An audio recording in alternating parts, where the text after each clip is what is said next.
Okay. Yep. Today we're so happy to announce na so far there are already about 100,000 passengers just for the Holy Week or 7 days alone for AirAsia. Daily. 100,000. 100,000. And of course, this is the best time also since lahat po ay gusto magbakasyon at makasakay ng AirAsia. We would like to remind everyone to drive our safety consciousness campaign on the proper handling of what we call our power banks. And that's exactly the reason why we are all busy. I know it's a holiday today, April 9, but Steve, First Officer Steve and myself are now in the airport trying to do an actual, I would say, a rundown of how we will implement properly in coordination with CAAP, our safety consciousness and implementation of our safety awareness on our power banks. Ano po yung guidelines nyo ngayon, Sir Ricky? Yes.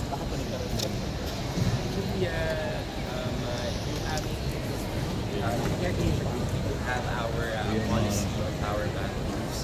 And alam naman natin na it's powered by the bank. So sa amin, we're raising yung consciousness among our guests, yung procedures, no? Especially sa amin, yung allowable lang is hanggang 100 watt-hour. Makikita naman nila yun dun sa label, dun sa mismong ma-edit kanilang power bank na gamit. 100 watt-hour na yun, chikin yun sa aming check-in counter. And pagkagamitin nila hanggang airport na lang kasi in flight, kailangan i-store lang nila yun sa seat pocket in front of them or sa kanilang hand carry na baggage or item na nasa ilalim naman ng kanilang seat ng kanilang upuan. Hindi natin yun lang pwede ilagay yun sa overhead. Ito ay bilang, of course, we're raising awareness and yung, of course, yung safety kasi alam naman natin sa aviation industry, natin talaga yung safety dahil ayaw natin na magkakaroon ng mga untoward incidents. And at the same time, ang priority talaga natin yung ligtas ng pagbiyahe. We're doing this now because alam natin na napakarami mga pasahero ng pagbiyahe simula actually ang expectation namin mula Friday hanggang sa susunod na ito na makabalik sila. So now is the perfect time, of course, to remind our guests. Ito po ay simple na paalala lamang sa mga pasahero natin sa guest ng AirAsia. At ito din po bilang pagbiyalan doon sa advisory yung pinilabas na namin regulatory body na Civil Aviation. Sir, siguro just before, the days before, no, although holiday ngayon, meron na ba tayong mga nakikita umuuna na, iniiwasan yung expected rush natin? Meron na ba mga nag-rebook? Marami na po. That's correct. As a matter of fact, we have slightly increased our frequencies as early as now. Meaning, ang traffic po ng aviation ay tumataas at sigurado expected to pick up. And you're right. Let's plan all our summer vacations starting this Holy Week by doing your advanced trip. At sa ganon, spread out din po ang ating passenger. Routes wise, sir, ano yung mga medyo high traffic na? Ang AirAsia po ay happy to share that the leisure routes, namely Katiklan, okay, because that's Boracay, Tagbilaran, that's in Bohol, Puerto Princesa, and surprisingly, you know, even though it's Holy Week, historically, even areas like Tacloban, Bacolod, Iloilo, Cagayan de Oro, and of course Cebu, and all others, no, are really going to expect a lot of passengers who are going to visit. These passengers will visit their loved ones to maximize their love. Sir, sa international. International din po, no? Right now, we're in Terminal 3, international. Of course, the highly visits, the most popular right now would be also tourist destinations. Filipinos going to Japan, namely Narita and Osaka. We're also flying daily also to Kuala Lumpur and all others. No? Kasama rin po yung mga Bangkok, Taiwan, Taipei, Incheon, Macau, and ayun. Yung mga malalaki pa rin yung medyo kasi ngayon, di ba? Hong Kong, Summer pa lang din naman sa ibang mga destinations. nasa spring. Spring ngayon, yes. Sir, going back to this product launching that you initiated, can you give us an idea what will you be offering to the passengers of AirAsia? Okay. aside from the fact that we're expecting high traffic going to all these vacation spots, both domestic and international, alam po nating mainit summer, right? So we have our Santan products.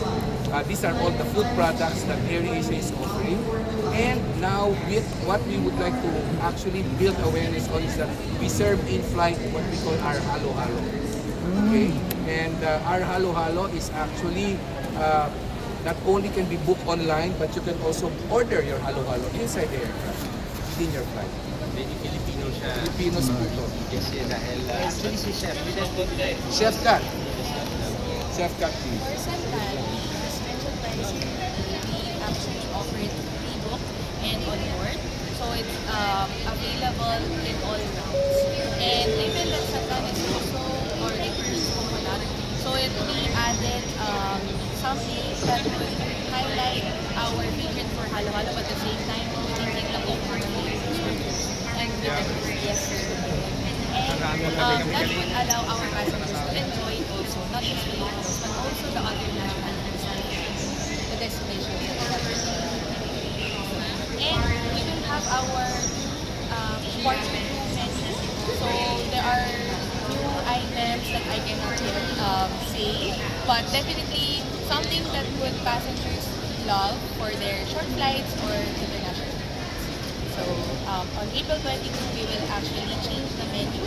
And if you fly with us, you will see the Halo Halo, our raspberry series for the Santan beverage, for exclusive Philippines only for outbound and inbound Manila. And the rest of the items and light snacks that we have in store for our And also the halal food. Yes. And I wanted to also highlight as well that we offer pure halal meals and snacks on board. So it's very, very aligned to our Muslim friendly from our DOT or we were awarded with that.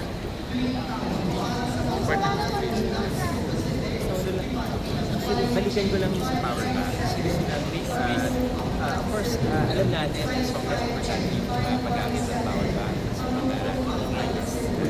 Alam natin na lahat tayo gamit ng cellphone. So, I-encourage them na i-charge yung kanilang mga gadgets even before they fly. No? Para lang sa ganon, maging maayos yung pagsunod natin dito sa policy.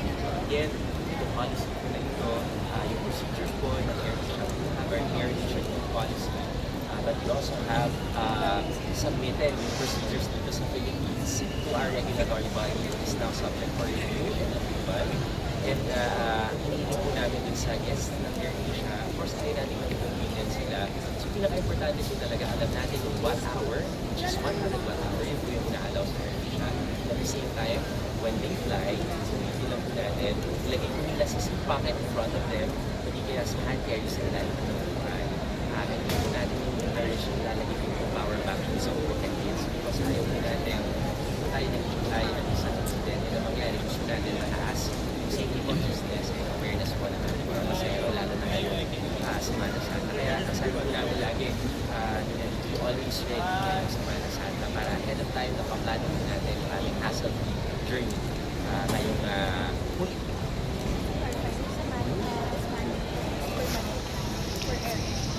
Meron pong AirAsia Group Policy, yung aming procedures po, submitted for review at approval na po ng kanila.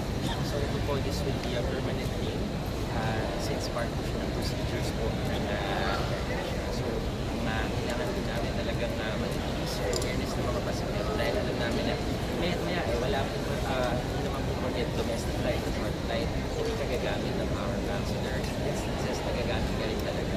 At like to advise na charge po natin ang ating mga devices habang nasa airport and then pagka sa plano na po tayo sa mga natin.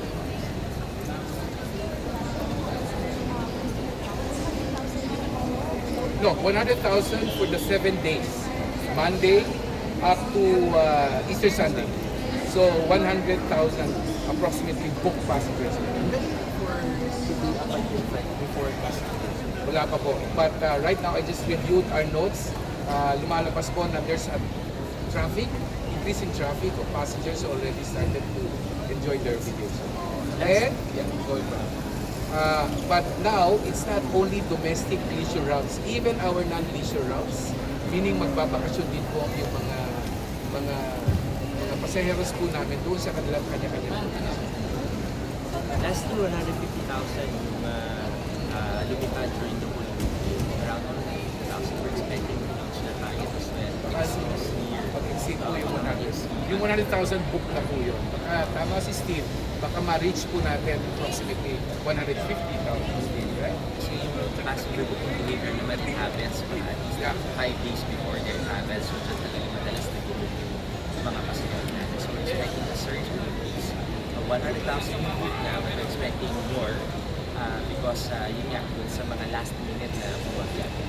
Is there availability of seats? Kung may parang Meron pa rin po. But of course, no, ang naunang mataas ang load factor ay yung mga leisure routes po. Katulad po ng Bohol at saka Katikla, going to Boracay. Ito yung mga laging paalala na kasi yung iba, di ba, pag nasa boarding gate na nagkuha ng aeroplano, kapag sila ay kung saan na napupunta, tandaan po natin, may 20 minutes before departure time ng aeroplano, masasarap po talaga yung gate. So dapat po nandito na po tayo para hindi po tayo naniwan, matulog po tayo sa announcement. Ito po mga simple lang. Pero lagi po itong siguro kaligtaan, no, na importante na 20 minutes before departure time, nandito po tayo sa gate, narinig po natin yung announcement para hindi po tayo magpapagano. And at the same time po, pag-unyat tayo, nakapunta po kaya yung ating customer happiness team. Meron po kami terminal para mag-facilitate po ng mga rebooking or mag-offer ng mga service and office options. So during the duration po, nung always ready ngayong Semana Santa, nandito po yung customer happiness team natin. At saka kung meron po silang concerns, no, regarding change flight or anything, pwede po nilang i-visit yung AirAsia app.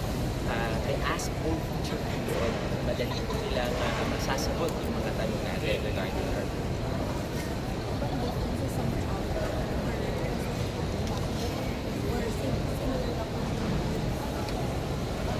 In terms of service, you mean, sa mga counters? Customer count, passenger count, Okay. Yes, we're expecting. But just for the Holy Week alone po, right now, 100, but hopefully we will reach the 150, same record as last year. normally tumataas talaga yung passenger volume. Pag summer is really peak season. April, May po.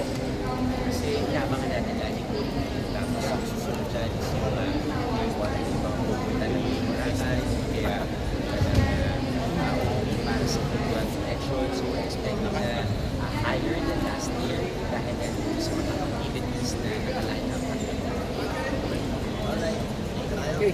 Maraming salamat.